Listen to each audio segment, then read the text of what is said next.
Bismillahirrahmanirrahim. Assalamualaikum warahmatullahi wabarakatuh.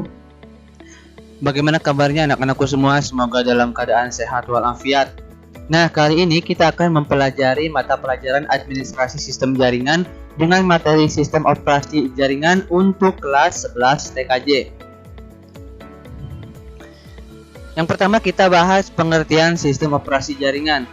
Nah, sistem operasi jaringan atau network operating system adalah sebuah jenis sistem operasi yang ditunjukkan untuk menangani jaringan. Berbeda dengan operasi sistem yang biasanya, operasi sistem yang biasanya kan itu digunakan untuk mengendalikan dan mengkoordinasikan seluruh kegiatan dari sistem komputer. Berbeda dengan sistem operasi jaringan, dan sistem operasi jaringan ini digunakan hanya untuk menangani jaringan saja. Nah, umumnya sistem operasi ini terdiri atas banyak layanan atau servis yang ditunjukkan untuk melayani pengguna, seperti layanan berbagi berkas atau berbagi data, kemudian layanan berbagi alat pencetak atau share printer, DNS service, HTTP service, dan lain sebagainya. Dan untuk kedepannya kita akan belajar sistem operasi jaringan dengan menggunakan sistem operasi Debian yang termasuk ke dalam basisnya Linux, seperti itu. Kemudian karakteristik sistem operasi jaringan. Pusat kendali sumber daya jaringan bisa digunakan untuk sebagai pusat kendali sumber daya jaringan, kemudian akses aman ke sebuah jaringan. Jadi di sistem operasi jaringan ini memiliki akses keamanan yang lebih baik Kemudian mengizinkan remote user terkoneksi ke jaringan. Mengizinkan user terkoneksi ke jaringan lain misalnya terhubung ke sebuah internet atau untuk menghubungkan beberapa komputer dalam jaringan yang sama maupun dalam jaringan yang berbeda. Kemudian ada backup data dan memastikan data tersebut tersedia. Oke, fungsi utama sistem operasi jaringan. Ini ada 9 untuk menghubungkan sejumlah komputer dan perangkat lainnya ke sebuah jaringan. Tentunya, dengan menggunakan sistem operasi jaringan ini, kita dapat menghubungkan antara komputer satu dengan komputer yang lainnya yang terhubung ke dalam jaringan yang sama maupun jaringan yang berbeda. Seperti itu Kemudian, mengelola sumber daya jaringan. Nah, kita bisa mengelola sumber daya jaringan dari sistem operasi jaringan tentunya. Kemudian menyediakan layanan seperti yang tadi sudah dijelaskan. Di sana tersedia untuk berbagi layanan jaringan seperti berbagi data, berbagi printer, maupun berbagi informasi yang lainnya. Menyediakan keamanan jaringan bagi multiple user. Jadi di setiap user memiliki keamanan yang berbeda sehingga tidak akan terkena serangan-serangan virus ataupun yang lainnya. Jadi tingkat keamanannya itu lebih tinggi dari sistem operasi yang biasanya. Kemudian mudah menambahkan klien dan sumber daya lainnya. Ini sangat mudah Ketika kita ingin menambahkan komputer, kita hanya cukup menambahkan saja komputer.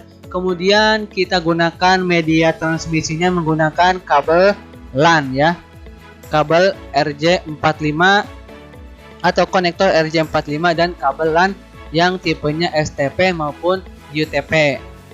Kemudian ada memonitor status dan fungsi elemen-elemen jaringan. Nah, kita bisa mengaturnya itu dengan menggunakan mikrotik atau router. Nanti kita akan lebih jauh mempelajari apa itu mikrotik maupun router. Distribusi program dan update software ke klien. Oke.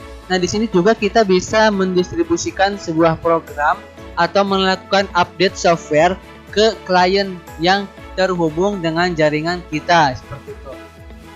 Menggunakan kemampuan server secara efisien dan menyediakan toleransi kesalahan tentunya. Oke, berdasarkan jenis-jenis sistem operasi jaringan ini berdasarkan layanan atau interface-nya dibagi menjadi 2 bagian Yang pertama ada GUI dan juga CLI. Nah, GUI ini adalah Graphic User Interface, jenis antarmuka pengguna yang menggunakan metode interaksi pada peranti elektronik secara grafis, bukan perintah teks antara pengguna dan komputer. Nah, itu contohnya ada di bawah ya. Itu salah satu contoh Microsoft Windows 2010 yang terbaru. Jadi ketika kita menginstalasi sistem operasi GUI, kita hanya dimudahkan dalam bentuk grafis saja. Jadi kita tidak perlu memasukkan perintah teks seperti yang ada di CLI. Tentunya kalian sudah pernah menginstal Windows 7 atau Windows XP. Nah, di sana kita dipermudah dalam proses instalasinya karena menggunakan metode grafis tentunya.